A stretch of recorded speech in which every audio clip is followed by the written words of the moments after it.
नमस्कार मित्रों, study with Sanjay channel पे आपका हार्दिक स्वागत है। आज हम बात करने वाले 2 मार्च के करंट अफेयर्स के बारे में जानेंगे। जो भी इम्पोर्टेंट क्वेश्चन बन सकते हैं, जो हमारे एग्जाम के पूछने लायक है, वैसे हम क्वेश्चन के बारे में जानेंगे। और आप इसकी पीडीएफ लेना चाहते हैं तो इसका टेलीग्राम आईडी पे आप मेरे साथ सकते हो। टेलीग्राम चैनल पे इसकी पीडीएफ में प्रोवाइड कर दूंगा। तो शुरू करते हैं। चैनल पर नहीं तो चैनल को सब्सक्राइब करना मत भूलना और लाइक कर देना। आप शुरू करते हैं। पहला क्वेश्चन, हर साल विश्व नागरिक सुरक्षा दिवस मतलब वर्ल्ड सिविल डिफेंस डे किस दिन मनाया जाता है? हर साल वर्ल्ड सिविल डिफेंस डे ये 1 मार्च को मनाया जाता है। इसका क्या उद्देश्य होता है मनाने का? तो लोगों को आपदा से उबरने में नागरिक सुरक्षा की महत्वपूर्ण भूमिका, लोगों के बीच तैयारी, बचाव और आत्म सुरक्षा के बारे में जागरूकता को बढ़ावा देने का उद्देश्य से मनाया जाता है। और इस साल की थीम कौन सी रखी गई है? Honour heroes and promote safety skill मतलब इसका हिंदी में होता है नायकों का सम्मान और सुरक्षा कौशल को बढ़ावा। ये किसके द्वारा मनाया जाता है? तो ये मनाया जाता है ICDO मतलब इसका फुल नेम है इंटरनेशनल सिविल डिफेंस ऑर्गेनाइजेशन के द्वारा। इसकी स्थापना हुई थी 1931 को। इसके स्थापक थे जॉर्ज सेंट पॉल और इसका हेडक्वार्टर है जिनेवा में। अब हम जान लेते 1 मार्च को कौन सा दिन मनाया जाता है। तो 1 मार्च को मनाया जाता है शून्य भेदभाव दिवस मतलब जीरो डिस्क्रिमिनेशन डे। तो 2024 की भी थीम रखी गई है to protect everyone's health, protect everyone's right. ये है शून्य भेदभाव दिवस की थीम। अब नेक्स्ट देखते हैं।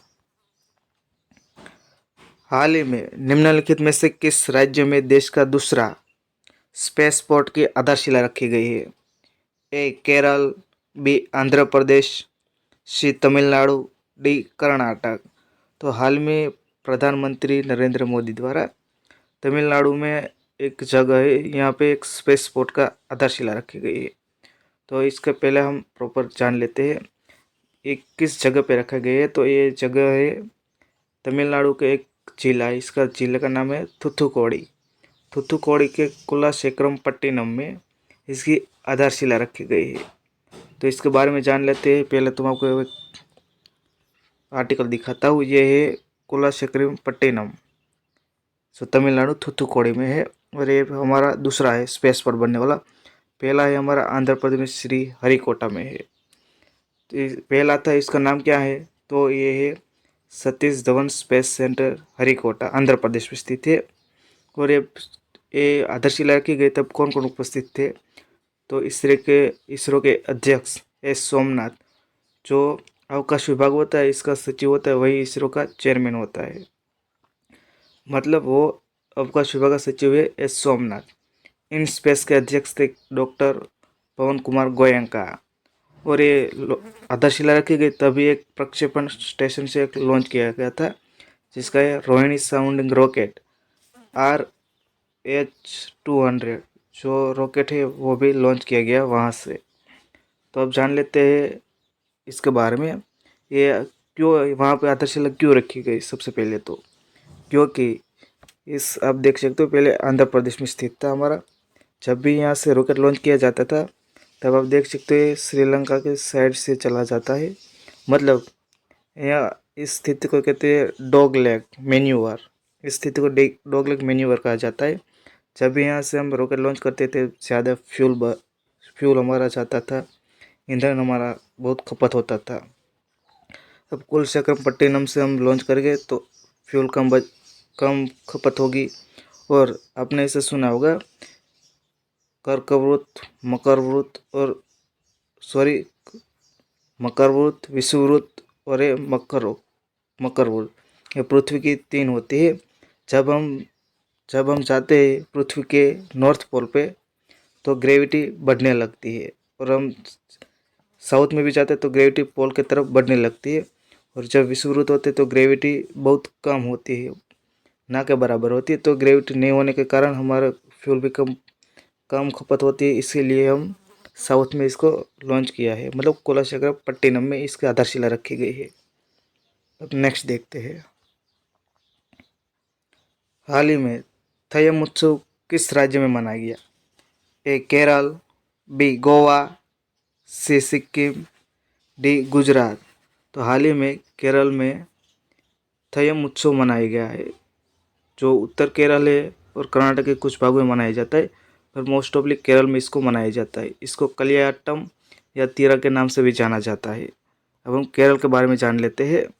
तो ये केरल यहाँ पे है। देखो केरल को किस स्टेट की सरहद टच होती है, देश ने मतलब राज्य स्टेट।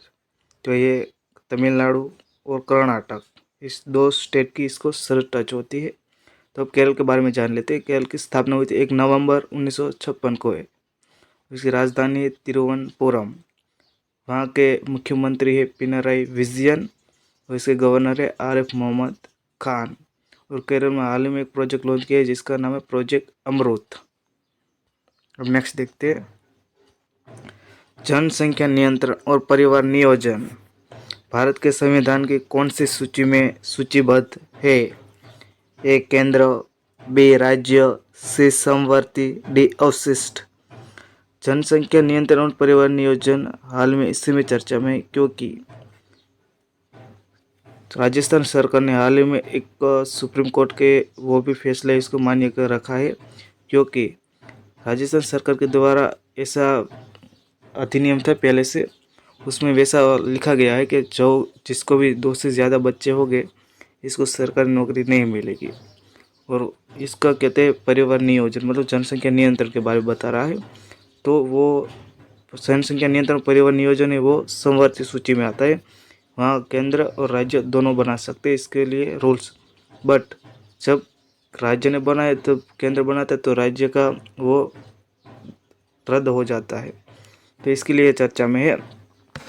और ये किस संविधान में है? तो हमारे संविधान में 7वीं अनुसूची के तहत 3 सूचियाँ होती है, संघ, राज्य और समवर्ती। चर्चा में इसीलिए कि राजस्थान सरकार के द्वारा जो 2 से ज़्यादा बच्चों को पैदा करने वालों को सरकारी नौकरी नहीं मिल सकती। यही कहते हैं। अब जब जनसंख्या गिनती आती है तो ये जाता है केंद्र सरकार के, मतलब केंद्र सरकार की सूची में चला जाता है। और नियोजन के बारे में बताए समवर्ती सूची में। अब नेक्स्ट देखते हैं, हाल ही में 14वें इंडिया डिजिटल अवार्ड में स्टार्टअप ऑफ द ईयर का पुरस्कार किस स्टार्टअप को मिला? ए फोन पे, बी इनेम, सी NPCI, डी ONDC। तो हाल ही में इंडिया डिजिटल अवार्ड्स 14वें हाल संस्करण 14वां है, स्टार्टअप ऑफ द ईयर का पुरस्कार मिला है वो ONDC को मिला। ONDC आपने सुना होगा, open network for digital commerce. इसका लॉन्च किया था 31 दिसंबर 2021 को हुआ था। और इसके बारे में जान लेते ONDC के पहले।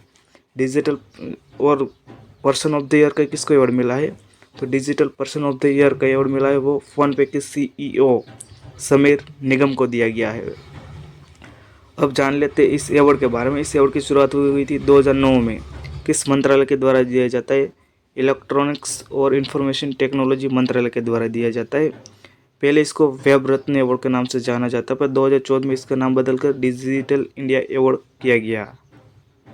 आप देख सकते हो फोटो पे 14 इंडिया डिजिटल अवार्ड्स। हाल ही में केंद्रीय मंत्री श्री भूपेंद्र यादव के द्वारा report on status of leopards in India शीर्षक अनुसार सबसे ज़्यादा तेंदुआ किस राज्य में पाया गया है? ए तमिलनाडु, बी कर्नाटक, सी महाराष्ट्र, डी मध्य प्रदेश। तो हाल ही में स्टेटस ऑफ लेपर्ड के नाम से शीर्षक एक रिपोर्ट बाहर पड़ा गया भूपेंद्र यादव के द्वारा। इसमें हमारे देश में लेपर्ड की कौन स्थिति कैसी है और कितनी हमारे देश में है लेपर्ड्स, इसके बारे में बताया गया है। तो सबसे ज़्यादा लेपर्ड है हमारे देश में वो मध्य प्रदेश में पाए गए हैं।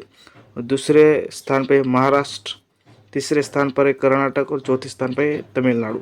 सबसे ज़्यादा मध्य प्रदेश में पाए गए, तो कितना पाए गए? तो वहाँ 3907 पाए गए हैं, तो सबसे ज़्यादा पाए गए हैं। और कोई टाइगर रिजर्व के बारे में बात करें या नेशनल पार्क के बारे में बात करें तो सबसे ज़्यादा लेपर्ड पाए गए नागार्जुन सागर श्रीशैलम जो आंध्र प्रदेश में स्थित है, यहाँ पे सबसे ज़्यादा लेपर्ड पाए गए। इसकी गिनती किसके द्वारा, आबादी का अनुमान किसके द्वारा किया गया था? तो नेशनल टाइगर कंजर्वेशन अथॉरिटी और wild life institute of India और राज्य वन विभाग के सहयोग से ही किया गया है। और कितने टोटल हुए हैं? अब लेपर्ड तो हुए 13,874, इतने हैं लेपर्ड्स, और 2018 में थे 12,852, इतने थे। तो बढ़ोतरी हुई है, 8% की बढ़ोतरी हुई है। अब नेक्स्ट देखते हैं, हाल ही में किसे एनटीपीसी ऑपरेटर्स के डायरेक्टर के रूप में नियुक्त की है? ए गुरदीप सिंह, बी एम खानविलकर, सी गीता बत्रा, डी रविंद्र कुमार। तो हाल ही में एनटीपीसी ऑपरेटर्स, मतलब एनटीपीसी के बहुत अंदर ब्रांच आती है, ऑपरेटर्स है, फ्यूल है, फाइनेंस है, वैसे एक ऑपरेटर्स का ब्रांच है एनटीपीसी का। एनटीपीसी के ऑपरेटर्स का जो डायरेक्टर बनाया गया है, इसको बनाया गया है रविंद्र कुमार को बनाया गया है। तो रविंद्र कुमार को जान लेते हैं। अब पहले एनटीपीसी के बारे में जान लेते हैं। एनटीपीसी की स्थापना हुई थी 7 नवंबर 1975 में। इसका हेडक्वार्टर न्यू दिल्ली में है और इसका सीएमडी मतलब चेयरमैन और मैनेजिंग डायरेक्टर है गुरदीप सिंह। किस मंत्रालय के अंतर्गत आता है? वो पावर मंत्रालय के अंतर्गत आता है। इसको 2010 में महारत्न का दर्जा दिया गया था एनटीपीसी को। अब नेक्स्ट देखते हैं, हाल ही में प्रो कबड्डी लीग की 10वीं सीजन विजेता कौन है? मैंने आपको इन अगले 1 मार्च के करंट अफेयर्स में बताया गया था। प्रो कबड्डी लीग की फाइनल में 2 टीम के बीच खेला गया था। एक था पुनेरी पल्टन और हरियाणा स्टीलर्स। इसमें पुनेरी पल्टन ने 10वीं कबड्डी प्रो कबड्डी लीग की सीजन जीत ली है हरियाणा स्टीलर्स को हरा के। अब फोटो देख सकते हो, वो फिर डिले लग गया शायद। हाल ही में जो पुनेरी पल्टन है वो जीत गई है आपने वो प्रो कबड्डी लीग की 10वीं सीजन, और इसकी शुरुआत हुई थी 2014 में। अब मैं आपको एक लास्ट क्वेश्चन पूछूंगा जो आपको इसका आंसर कमेंट बॉक्स में देना होगा। हाल ही में जारी हुआ वैश्विक बौद्धिक संपदा सूचकांक 2024 में भारत का स्थान कौन सा है? इसका आंसर मुझे कमेंट बॉक्स में चाहिए। ये फोटो आप देख सकते हो, कबड्डी का है। तो वीडियो आपको अच्छा लगे तो लाइक करिए, शेयर करिए, चैनल पर नहीं तो चैनल को सब्सक्राइब कर दीजिए। वीडियो देखने के लिए थैंक यू सो मच।